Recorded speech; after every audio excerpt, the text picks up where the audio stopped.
Hey, hey,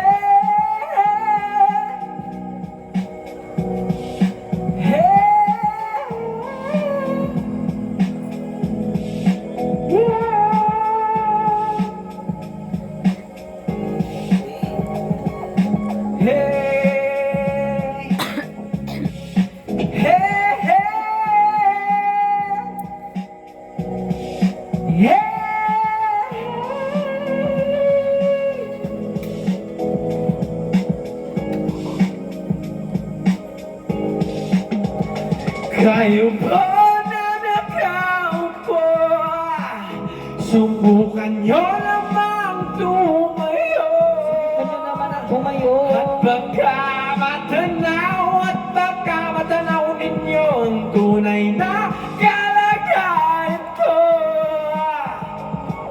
At tao po, nandyan po ba kayo sa loob ng malaking bayan, malawak na bakuran, mataas na padera, pinapaligiran, at nakapila mga mamaling sasakyan, mga batay na laging pulong ng pulong, wala na magkasal pero marami ang nakabarong. Lumakas ba ng ulan ay walang putos ang bubong, mga plato at kutsara na hindi kilalang kuto. Nagkanigising puti ng gatos ng nasagawan, kahit na hindi pasko sa lamesa ay mayaman. Ang sarap sigurong manira sa bahay na ganyan, sabi pa nila dito mo rin matatagpuan. Ikaw ang nagmamayari ng isang upuan na pag may pagkakatao ay pinag-aagawan. Kaya naman hindi na pinakakulan, kung magkikita ko lamang siya ay aking sigaw. Kayo po na nakaupo, subukan nyo namang tumayo.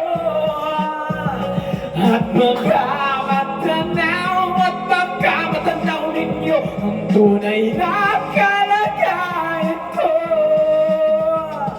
Mawala-gala na po sa taong nakaupo. Alam nyo may patakal ang bigas namin ay di puno. Ang dingding ng bahay namin ay pinagpitapingero. Sa kabina sobrang init at tomoto daw ng yelo na di kayang tuliin ang pangalagay sa inaming pinakulog. Tubig sa lumang takuling-uling-uling, gamit lamang panggatong inanong sa estero. Nagsisilbi kung sinasawa mga aming banyo. Ang aking inan na magiyaman ng isang kaldero na nagagamit kapag aking ama sumalo. Pero kulang na pagpapali ng ulang na tuyo na sinagsiwid na piso sa magkabit pagkakasyain. Di ko alam kung talagang maraming araw mataas lang ang bakit nagbubulag-bulagan naman po kayo. Kahit sa dami ng pera nyo walang doktor na magpapalino ng mata nyo. Kaya huwag kang masyadong halata, bato-bato sa langit. bato-bato sa langit, Matamaan, huwag magalit.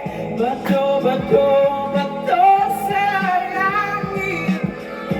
Matamaan ay huwag masyadong halata. Huwag kang masyadong halata. Yeah. Huwag kang masyadong halata. Huwag kang masyadong marite. Huwag kang masyadong halata. Huwag kang masyadong marite. At huwag sa langit at tama ay magmagalit.